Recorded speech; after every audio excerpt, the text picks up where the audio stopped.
Because of the close races in the central divisions of both the NFC and the AFC, the game of the week this week spotlights two games. We will travel from the shores of the Potomac River, where Green Bay met Washington, to the banks of the Allegheny and Three Rivers Stadium in Pittsburgh. We begin here in Pittsburgh, where the Steelers and Vikings met. The Steelers hoping to stay tied for first place in the AFC Central, and the Vikings one game behind the Packers in the NFC Central. A loss for the Vikings would give them 5, and their wild card chances would be almost finished. The Cinderella Steelers could perhaps afford another loss, but they were out to prove they could beat the best. So it's two games this week on the NFL Game of the Week, beginning with the Steelers versus the Vikings. The Steelers' first possession would lead to a score, but not for the Steelers. On their second play, the Vikings got the ball on Pittsburgh's 20 when Frenchie Fuqua fumbled and Carl Eller recovered. But from here, the Vikings failed to take it in, setting the tone of the game. Their inability to cross the goal and the Steelers' ability to prevent their doing so would be a telling factor all day, and they settled for a field goal here. The Viking defense would be outstanding in the first half. They have been rapped this year for not being as bulletproof as in the past, but recently they have had some great games and were particularly tough against the Steelers' rushing attack, second in the AFC, led by number 32, Franco Harris. Throughout most of the first half, they bottled up Harris, holding the Steelers to just 2 first downs.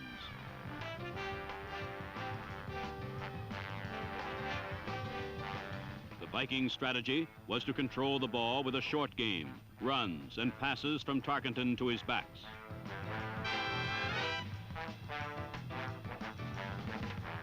This bit of luck sparked a time-consuming first quarter drive that took the ball to the Steeler 8. But again, the Vikings would fail to move it in.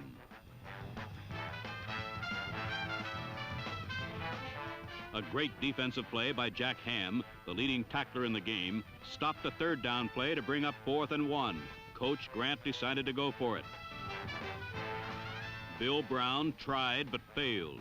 It was an unorthodox call for Grant and the Vikings. It failed, and this early goal line stand seemed to spark the Steeler defense for the rest of the game. The next time the Vikings had the ball, Chuck Noll's 11 Angry Souls poured over Bill Brown and caused a fumble, alertly picked up by safety Ralph Anderson just before going out of bounds.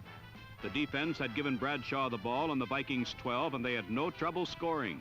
Watch right guard Bruce Van Dyke, number 66, as he leads Franco Harris around the right. Van Dyke took 2 men out, and Harris trotted 12 yards to a touchdown on the easiest Franco Harris run of the year. The Steelers led 7-3 after 1 quarter. Pittsburgh's defense led them into the second quarter as the Viking offense continued to sputter. The Steelers are solid throughout their 3 lines of defense. Their front 4, Harris, Tarkenton all day, though only sacking him once. But even when he did get it away, the Steeler backs and linebackers were always around the ball when Tarkenton's own receivers weren't dropping it. The Viking kicking game would also play a major role in the game's outcome. On this punt, Mike Eyeshide barely avoided disaster and managed to get off a 30-yarder.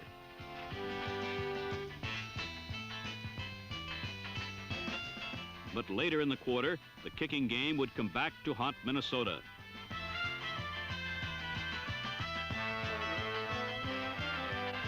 Tarkenton had again moved the Vikings on a 15-play short game drive down to the Steelers' 5 with a 1st and goal.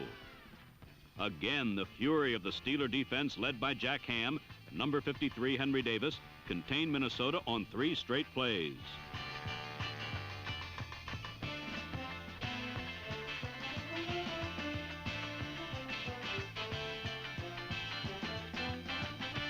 On 4th down, a field goal attempt went awry and the Vikings came up empty again.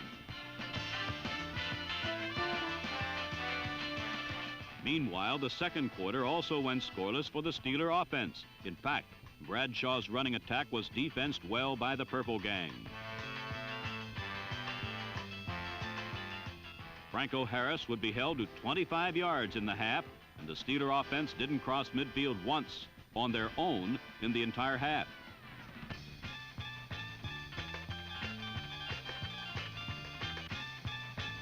The Steelers' strategy this year has been to disdain the Bradshaw bombs that tended to produce turnovers and instead stick with the running and short passes. But the Vikings were tightly defensing all facets of the Steeler offense and had only one lapse so far, the Harris touchdown run. Otherwise, they were playing the Steelers even, if not better.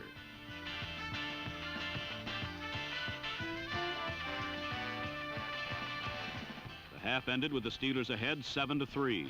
Difference being the Vikings' inability to score once near the Steelers' goal.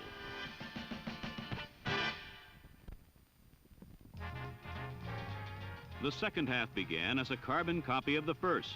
The Steelers were unable to sustain any ball control, while the Vikings once again would come up with a long multi-play drive that would end near the Steelers' goal in frustration.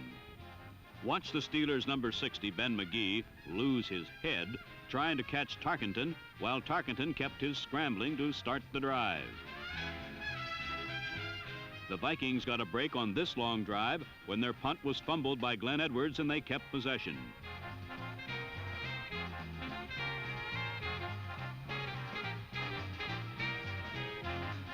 Tarkenton chipped away down to the Steelers' 7, but on 3 downs couldn't cross the goal as the gold and black continually had his receivers covered.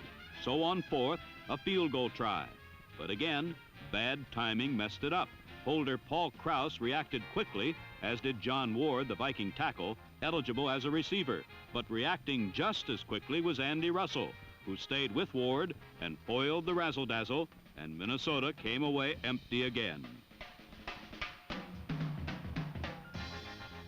In a game as tightly played as this, the big gainer had all but disappeared. But all of a sudden, it came in bunches for both teams. The Steelers set up a field goal with this 43-yard gainer, a flanker screen to Ron Shanklin, a play that would burn the Vikings again later on. The field goal made it 10-3 Steelers. Then in the 4th quarter, Tarkenton finally completed a long pass play, his only one of the game, and a beauty. John Gilliam beat Rouser, and only a good play by Mike Wagner on number 80, John Henderson, saved a score.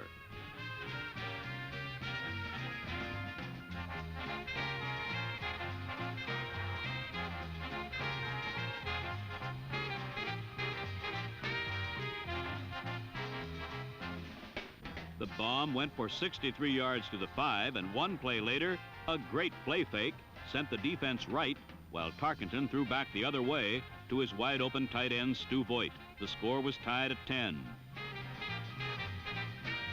Then came the biggest play of the day offensively. It belonged to the Steelers and one Franco Harris on a play in which he showed what a truly complete runner he is. Reaction, acceleration, and speed. Those 3 assets propelled Harris 61 yards on the key play of the game. They had bottled him up for so long, but he finally exploded, and with it went over 100 yards for the 6th time in 7 games, giving him 870 for the year. More importantly, it set up a 1-yard touchdown, which put the Steelers ahead 16-10 as the extra point was missed. So with 7 minutes left, the Steelers defense huddled around one of its coaches, mapping strategy to stop Tarkenton. The Vikings had the ball 3 more times in the game, and on each, the Steelers defense came through.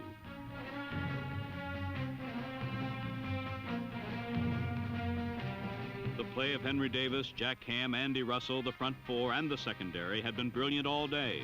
They continued to stifle the Vikings at the end.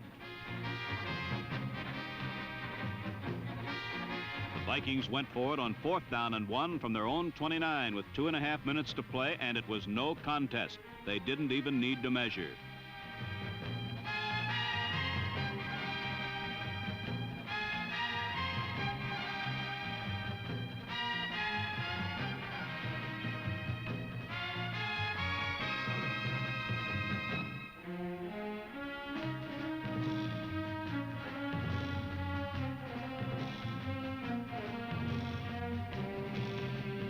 From here, the Steelers added insurance on a pretty flanker screen to Frank Lewis as number 55 tackled John Kolb cleared Lewis's way into the end zone.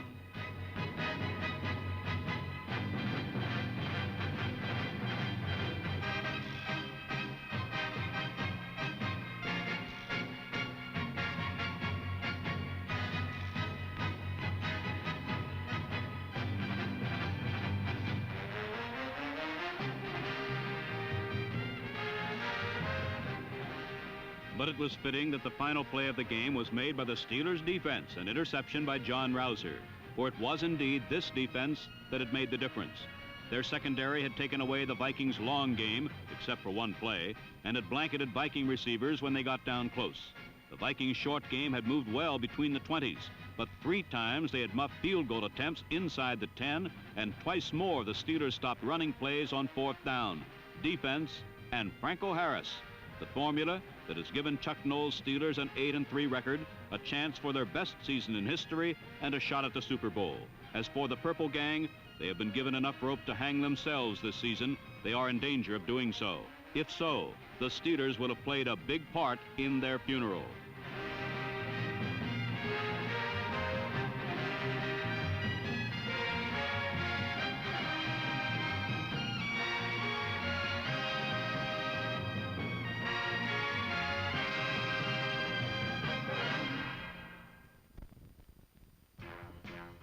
Minnesota's defeat meant that in Robert F. Kennedy Stadium in Washington, the Packers, by beating the Redskins, could increase their lead over the Vikings to 2 games, while keeping them 1 game ahead of Detroit in their division. But the task would be a difficult one. George Allen's Happiness Boys are currently 9-1, the best record in the National Conference. If they beat the Packers, they will have clinched at least the wild card entry into the playoffs. The Redskin fans are happy too. A win will keep Washington 2 games ahead of Dallas and give the Skins an excellent chance to take the division crown that Dallas has held for 6 years. The Packer front 4 and linebackers would provide a stern test for the Redskin running game, and indeed on the first play from scrimmage, they made Larry Brown cough up the ball. Given the ball on the 34, the Packers could not score as 3 runs failed to gain a first down, and rookie Chester Markole of tiny Hillsdale College had his field goal try blocked. This series perhaps set the trend for the entire game.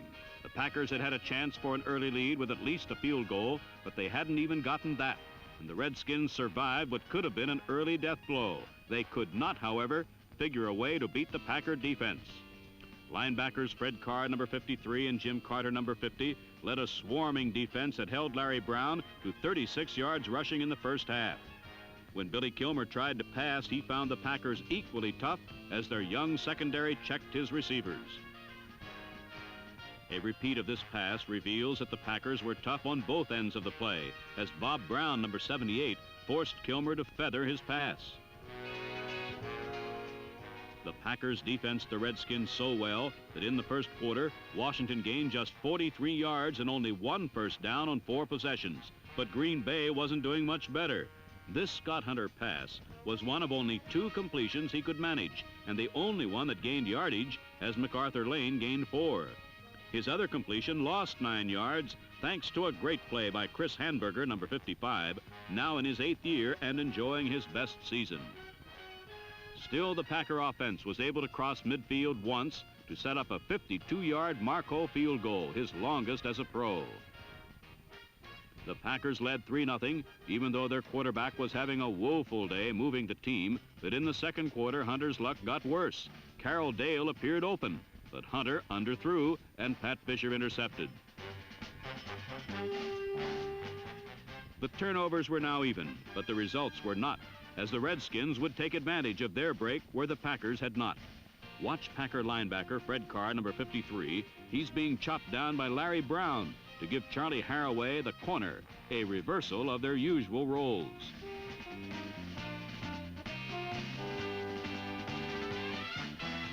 Haraway's run set it up for his partner, and from the 2, Brown soared to the touchdown that gave Washington its first lead, 7-3. A repeat doesn't reveal any insight into why the play worked. It merely reveals that Brown can smell the goal line and goes 110% to attain it. The touchdown was Brown's 12th in 11 games this season, as he bids to be the 1972 touchdown king and the league's leading rusher.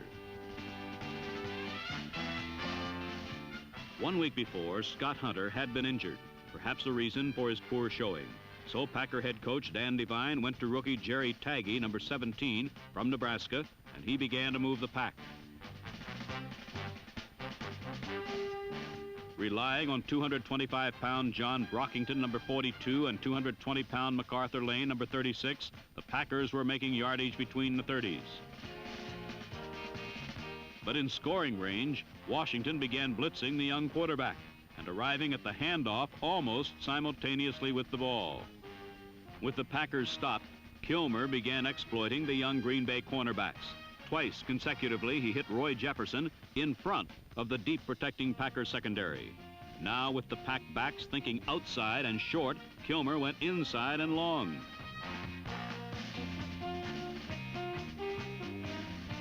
Jerry Smith's great catch boosted the Redskin lead to 14-3. The touchdown pass was only the third this season against the Packers secondary, a big part in their emergence as divisional contenders. Smith is becoming known as Home Run Smith. Although he has only 17 catches this season, 7 of them have been for scores. Trailing 14-3 and effectively stopped on the conservative stuff, the Packers went to some razzle to take advantage of the Redskin pursuit.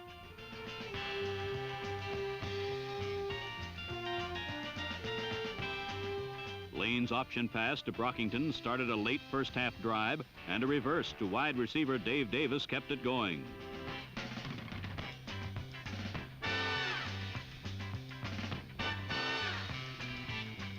But when Green Bay went back to basics, there were the Redskins still stopping the straight-ahead plays.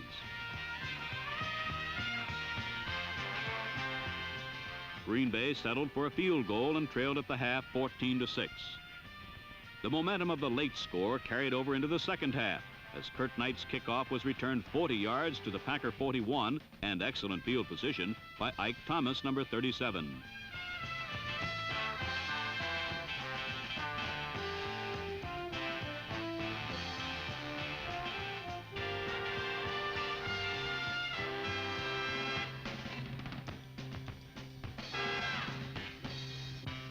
With Taggy still quarterbacking, the Packer big backs began to take their toll on the Redskin defense as Green Bay drove into Redskin territory. But this drive was halted when Berlin Biggs, number 89, and Darren Talbert, number 72, tagged Taggy with a 10-yard loss. At 6'2" and 220, Taggy's big enough to take such punishment, and on their second possession, Taggy threw a strike 55 yards in the air to Davis.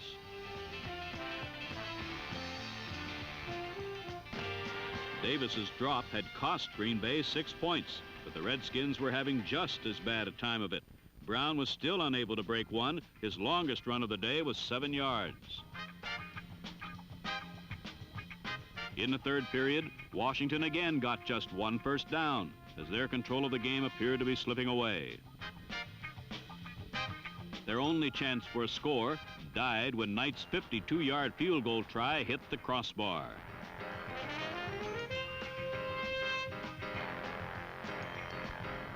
On the sidelines, the Redskins were indeed worried. Stopped again and forced to punt, there came a play that was to have a big bearing on the outcome of the game.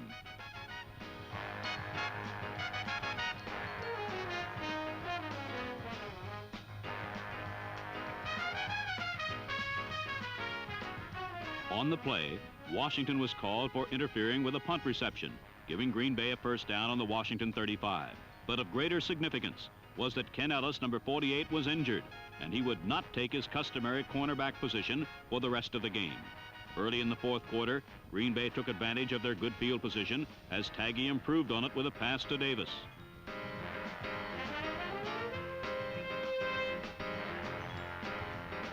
From the 6, Lane made a good cutback and flew to a score.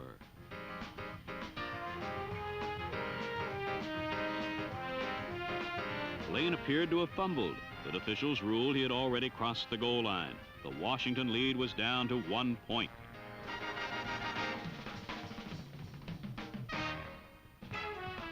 With 12.5 minutes left, Washington needed a clock-eating drive, and here the injury to Ellis would prove to be a key factor in the game. On the 11-play drive, the crafty Kilmer attacked Ellis's position 5 times whenever he needed critical yardage. Ike Thomas, number 37, filling in for Ellis, saw 4 out patterns and a 5th that Jefferson broke inside for 25 yards.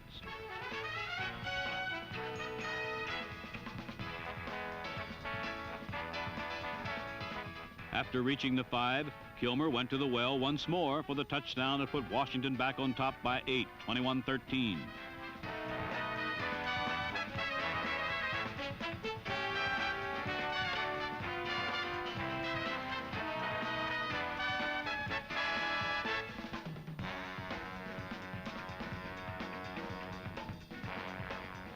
Still 6 minutes remained. Time enough for a touchdown and a field goal. And Taggy, stepping over, under, around, and through the Redskin rush, began to move the Packers.